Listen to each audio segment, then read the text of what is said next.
السلام علیکم ورحمۃ اللہ وبرکاتہ۔ مکرم ناظرین و سامعین، امید کرتا ہوں آپ بخیر ہوں گے۔ اللہ تعالیٰ آپ سب کو خوش رکھے، دنیا اور آخرت کی ساری خوشیاں آپ کو دے دیں۔ آج مسائل کا سلسلہ تھوڑا موقوف رکھا اور سوچا کہ آج اورنگ آباد کی آپ کو ہم مختصر سی سیر کرا دیتے ہیں۔ دراصل ہوا یہ تھا کہ 26 جنوری 2021 کو ایک دن کا ہمارا اورنگ آباد کا سفر ہوا تھا۔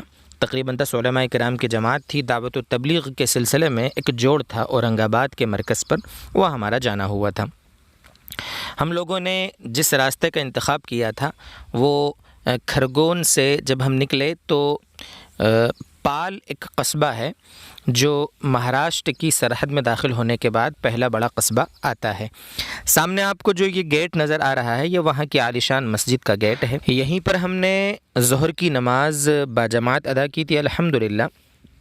یہیں پال میں ایک بڑے میاں سے ہماری ملاقات ہوئی، تقریباً میں سمجھتا ہوں 80 سال ان کی عمر ہوگی۔ وہ یہ فرما رہے تھے کہ یہ جو مسجد ہے پال کی، یہ مسجد اور برہان پور کی کالی مسجد اور اسیر گڑھ جو قصبہ ہے برہان پور سے پہلے ہی، وہاں کی جو مسجد ہے ان سب کے بانی ایک ہی ہیں۔ بہرحال تاریخی مسجد تھی۔ الحمدللہ یہاں ہم نے ظہر کی نماز باجماعت ادا کی۔ اس کے بعد اپنا سفر آگے جاری رکھتے ہوئے رات کو 10 بجے کے قریب ہم اپنی منزل اورنگ آباد پہنچ چکے تھے۔ جاتے ہی عشاء کی نماز ادا کی، کھانے سے فارغ ہوئے، ہلکی پھلکی چہل قدمی کرنے کے بعد آرام کیا۔ دوسرے دن فجر کے بعد سے جو مجالس تھی ان کا آغاز تھا۔ پروگرام تو ویسے عصر تک چلتا رہا، لیکن اس درمیان میں ہمیں کھانے سے فارغ ہونے کے بعد کچھ وقت ملا 2-3 گھنٹے کا، تو سوچا کہ اس وقت کو غنیمت جانتے ہوئے حضرت اورنگزیب عالمگیر رحمۃ اللہ علیہ کی طرف منسوب جو یہ شہر ہے، یہاں کچھ یادگاریں ہیں، کیوں نہ ان کا دیدار کر لیا جائے۔ اسی مقصد کے پیش نظر ہم لوگ سمجھتا ہوں میں کہ تقریباً 12:30 پونے 1 بجے کے قریب ہم لوگ مسجد سے نکلے مرکز سے، اور قریب میں آدھا کلومیٹر کے فاصلے پر حضرت کی جو شاہی مسجد تھی جہاں حضرت نماز ادا فرماتے تھے، جہاں پیچھے حضرت کا گھر بھی تھا، وہاں پر ہم نے 1:30 بجے کے قریب ظہر کی نماز باجماعت الحمدللہ ادا کی۔ دیکھیے یہ جو مسجد ہے یہ وہی مسجد ہے جی، یہ ہے وہ مسجد جو کافی خوشنما باہر سے نظر آ رہی ہے۔ 3 بڑے بڑے گنبد ہیں، چھوٹے چھوٹے 2 میناریں ہیں۔ سامنے جو نظر آ رہی عمارت چھوٹے چھوٹے میناروں والی، یہ زنانہ مسجد ہے جو حضرت کی اہلیہ نے یہاں تعمیر کرائی تھی۔ یہاں بھی لڑکیوں کا مدرسہ چلتا ہے جی۔ دیکھیے یہ جو مسجد ہے دراصل یہ تھی پہلے کالے پتھروں کی، اور یہ اس کا احاطہ ہے جو اسی زمانے کا ہے، تھوڑا اس کو کلر کر دیا گیا ہے۔ یہ خوبصورت سا حوض ہے، حوض تو اسی زمانے کا ہے لیکن اب اس کو تھوڑا نیا کر دیا گیا ہے۔ ہم سیڑھیاں چڑھتے ہوئے آپ کو تھوڑا اندر کا نظارہ کراتے ہیں۔ دراصل یہ کالے پتھروں کی بنی ہوئی تھی، بعد میں تھوڑی بوسیدہ ہو رہی تھی تو پھر اس میں اس کو تھوڑا نیا کیا گیا اور پلاسٹر وغیرہ کر کے پھر اس کو یہ جو ہرا گرین اور سفید کلر وائٹ کلر اس کو کر دیا گیا ہے۔ کافی نورانیت محسوس ہوتی ہے یہاں پر۔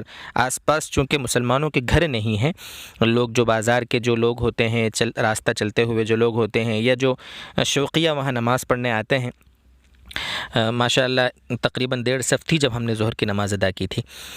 یہ سامنے جو ہے یہ جالیوں میں ایک پتھر ہے جس کے بارے میں وہاں کے لوگ بتاتے ہیں کہ حضرت اورنگزیب عالمگیر رحمۃ اللہ علیہ یہاں پر اس پتھر پر بیٹھ کر قرآن شریف لکھتے تھے، اپنے ہاتھ سے ٹوپیاں بنتے تھے۔ چونکہ حضرت اورنگزیب عالمگیر رحمۃ اللہ علیہ انتہائی متقی، پرہیزگار، اللہ والے بادشاہ گزرے ہیں، اپنے ذاتی خرچ کے لیے خزانے سے انہوں نے ایک پائی بھی نہیں لی تھی۔ جو کچھ اپنے ہاتھ کی کمائی ہوتی تھی اسی سے اپنا گزر بسر چلاتے تھے۔ تو ہو سکتا ہے کہ اس پتھر پر بھی بیٹھ کر آپ نے قرآن کریم کا کچھ حصہ لکھا ہو، ٹوپیاں بنی ہوں۔ بہرحال یہ بھائی عبدالقدوس ہیں جو الحمدللہ کافی ملنسار بااخلاق نوجوان ہیں۔ مسجد کی ذمہ داری انہی کے پاس ہے۔ امام صاحب تو کوئی مفتی صاحب ہیں، ان سے ملاقات ہوئی تھی، نام میرے ذہن میں نہیں ابھی۔ البتہ مسجد کی چابی، صفائی، دیکھ ریکھ، اذان، اقامت وغیرہ سارا کا سارا انتظام ان کے پاس ہے۔ یہاں سے فارغ ہونے کے بعد ہم لوگ پہنچے تھے اورنگ آباد کی قدیم مساجد میں سب سے بڑی مسجد، بلکہ گویا کہہ لو کہ چھت کے اعتبار سے، یعنی چھت کے بڑے ہونے کے اعتبار سے ہندوستان کی بڑی مساجد میں جس کا شمار ہوتا ہے، یہ ہے اورنگ آباد کی جامع مسجد۔ جیسا کہ ہم نے بتایا تھا کہ احمد نگر کے جو بادشاہ تھے مرتضیٰ نظام، ان کے وزیر ملک عنبر نے اس کو تعمیر کیا تھا، آدھی ان کے ہاتھ سے تعمیر کردہ ہے، اور پچھلا حصہ جو ہے اس کا کچھ کمانیں اس کی حضرت اورنگزیب عالمگیر رحمۃ اللہ علیہ نے تعمیر کرائی تھی۔ کافی قدیم اور کافی مضبوط کالے پتھروں کی بنی ہوئی یہ بھی مسجد ہے، البتہ اس میں رنگ روغن کر کے تھوڑا پلاسٹر کر کے اس کو مزید خوشنما بنانے کی کوشش کی گئی ہے الحمدللہ۔ یہاں پر ہم نے کوئی نماز تو نہیں پڑھی، البتہ وہاں اساتذہ سے ملے۔ یہاں ایک مدرسہ بھی قائم ہے، مدرسہ کاشف العلوم، جو اورنگ آباد میں گویا کہہ لو یا مہاراشٹر میں، صوبے مہاراشٹر میں ندوۃ العلماء کی سب سے بڑی شاخ ہے۔ سینکڑوں کی تعداد میں طلبہ پڑھتے ہیں، عالم فاضل بنتے ہیں ماشاءاللہ۔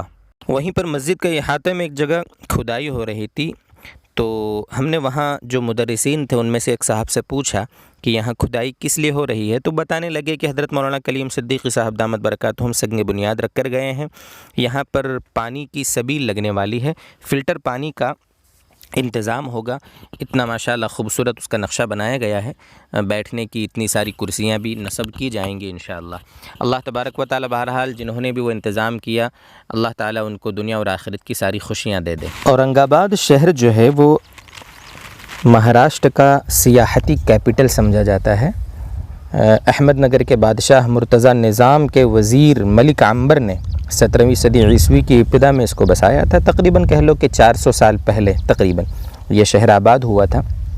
پہلے اس کا نام کھڑکی تھا، پھر ملک عنبر کے بیٹے فتح خان کے نام پر فتح نگر پڑا۔